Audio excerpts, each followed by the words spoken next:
大举朗读千家诗。古早味推广协会制作，王思良音图，英才文教基金会赞助。苏春作者白玉簪，男子彩虹两三花。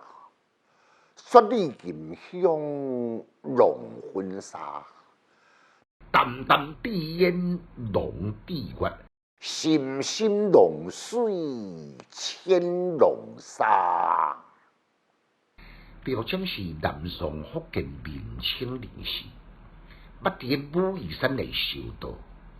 后来呢，成王南宋宁宗天子调进临安的太宗封号为是启清明道真人。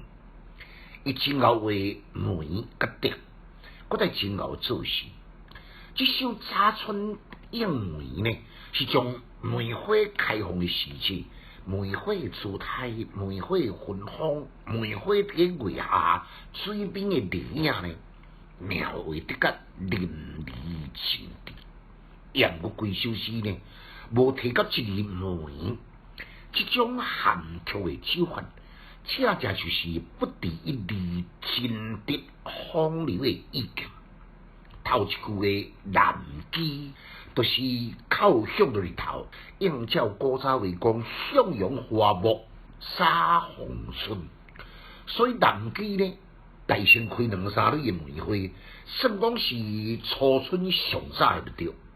第二句，雪里银香浓婚纱，雪里呢是加强洒春的大花。抑个是梅花上早开的，银香浓粉。这句是将早春的梅花，伊的花态、花容、花芳、花蕊、花瓣，一项一项欣赏较精致入微。后两句呢，进一步将梅花绽放四周的环境呢，创造朦胧胧胧的温玉美。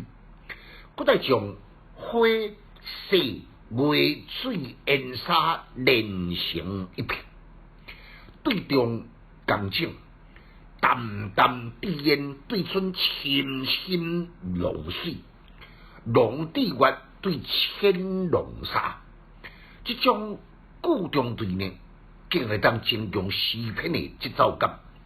尽管字句的中间拢有半字梅，杨过呢，暗中已经将梅花来点化，使规首诗充满春意盎然、富有诗意的活力。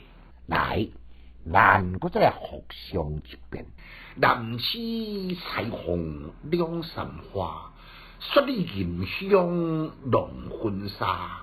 淡淡滴烟浓地月，深深浓水千浓沙。千家诗小研究，一丝讲强进修，读书快乐哦。